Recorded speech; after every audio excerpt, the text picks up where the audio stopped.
नमस्कार।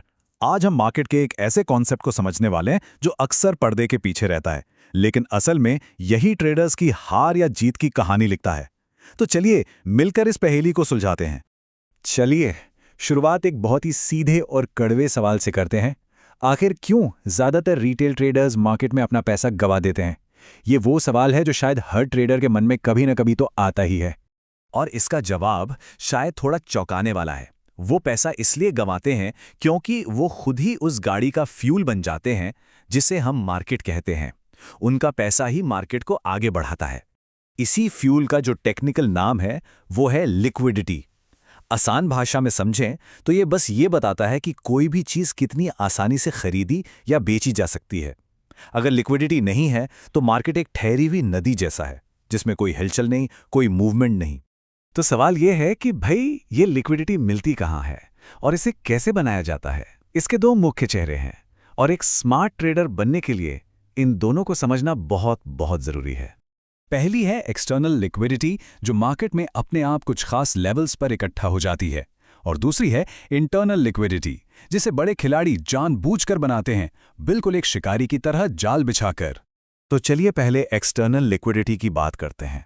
इसे उन छिपे हुए खजानों की तरह समझिए जिनकी तलाश में स्मार्ट मनी यानी जो बड़े इंस्टीट्यूशनल प्लेयर्स हैं वो हमेशा रहते हैं।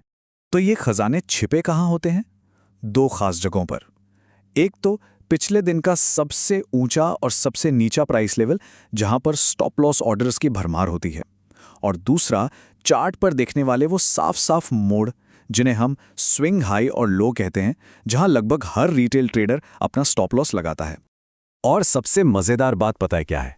प्राइस इन लेवल्स की तरफ इसलिए नहीं जाता कि उससे उस डायरेक्शन में आगे बढ़ना है ना, वो वहां सिर्फ इसलिए जाता है ताकि वहां पड़े हुए सारे ऑर्डर्स को ट्रिगर कर सके। इसी को ट्रेडिंग की दुनिया में लिक्विडिटी ग्रैब या स्वीप कहते हैं।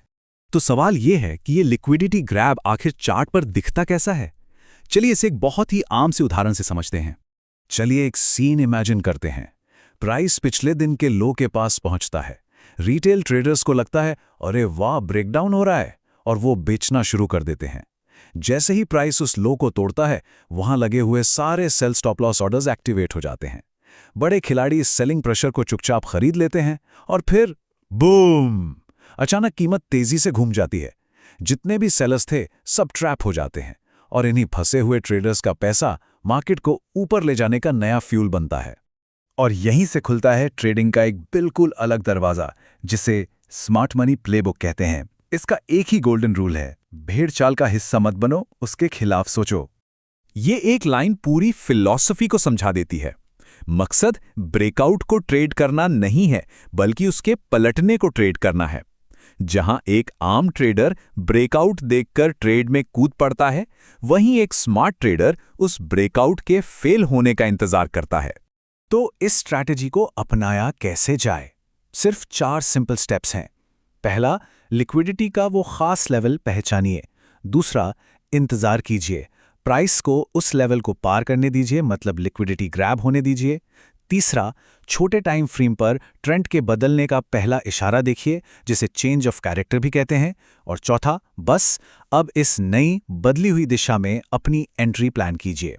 अब आते हैं लिक्विडिटी के दूसरे और कह सकते हैं कि ज्यादा शातिर रूप पर, इंटरनल लिक्विडिटी।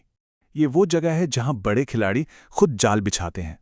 इसे समझने का सबसे आसान तरीका ये है, एक्सटर्नल लिक्विडिटी मिलती है जबकि इंटरनल लिक्विडिटी जानबूझकर बनाई जाती है।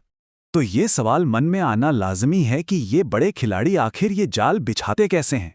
जवाब सुनकर शायद आप हैरान रह जाएंगे। वो उन्हीं चार्ट पैटर्न्स का इस्तेमाल करते हैं जिन पर हम और आप भरोसा करना सीखते हैं। ट्रेंड लाइन, सपोर्ट, रेजिस्टेंस, ये सब बस एक चारा है। ट्रेंड लाइन का उदाहरण देखिए। एक आम ट्रेडर को एक भरोसेमंद साफ सुथरी ट्रेंड लाइन दिखती है, लेकिन स्मार्ट मनी को क्या दिखता है? उन्हें दिखती है स्टॉप लॉस ऑर्डर्स की एक सीधी लाइन।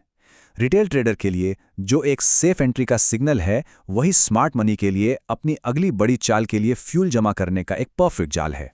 तो पूरी कहानी ये है कि ये जाने पहचाने पैटर्न्स असल में इंटरनल लिक्विडिटी को इकट्ठा करने के लिए बनाए जाते हैं, और इसी लिक्विडिटी को फ्यूल की तरह इस्तेमाल करके मार्केट अपने असली टारगेट यानी एक्सटर्नल लिक्विडिटी जोन्स तक पहुंचता है।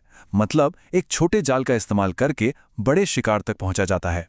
इस पूरी बातचीत का मकसद सिर्फ एक है, मार्केट को देखने का नजरिया बदलना, एक अलग चश्मे से चार्ट्स को देखना।